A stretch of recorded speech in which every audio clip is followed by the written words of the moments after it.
We all face various pressures that can make it hard to focus on delighting our customers.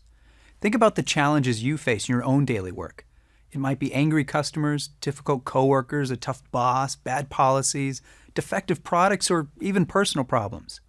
We're not supposed to let these things get to us, but it's not easy. We're human. Here's a story that illustrates what I mean. I once walked into a busy fast food restaurant to have lunch with two of my coworkers. This place was hopping. There was a line of people 5 deep at each cash register, and the cars in the drive-thru lane snaked around the building. I waited patiently until it was my turn to order. My total came to $4.05, so I handed the cashier a $5 bill. He took the $5 bill, looked down at it, and then looked back at me and asked, "Don't you have any change?" "No," I said, "I just have the $5." He gave this tremendous sigh.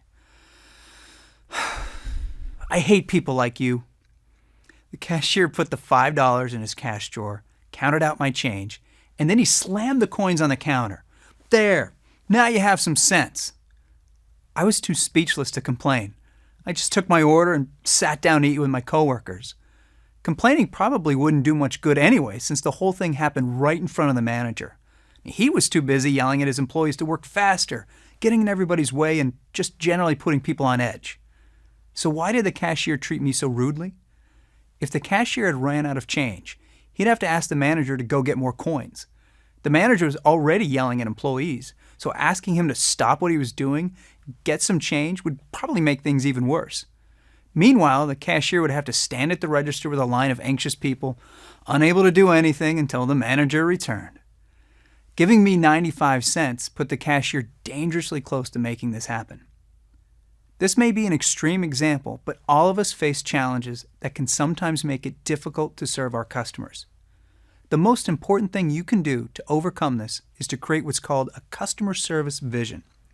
This is a statement that describes the way you want your customers to feel when you serve them.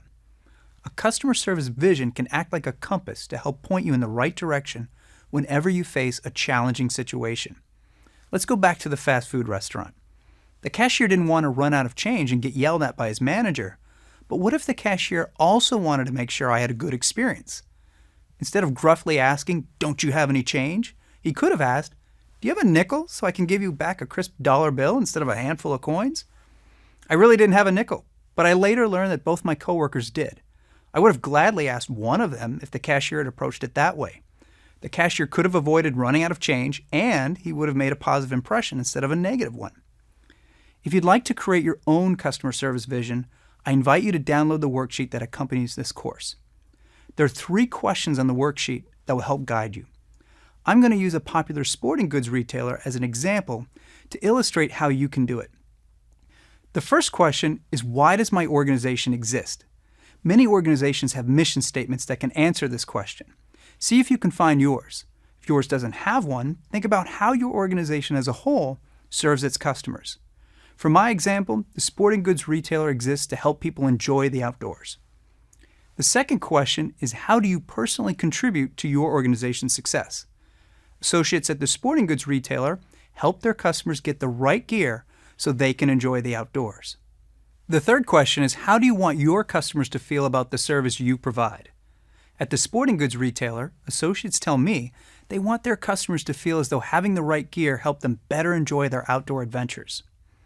Now, use the answers to those 3 questions to try to create a 1-sentence customer service vision.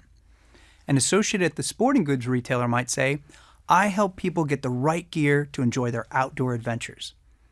I can see this customer service vision in the service I receive every time I go into one of their stores.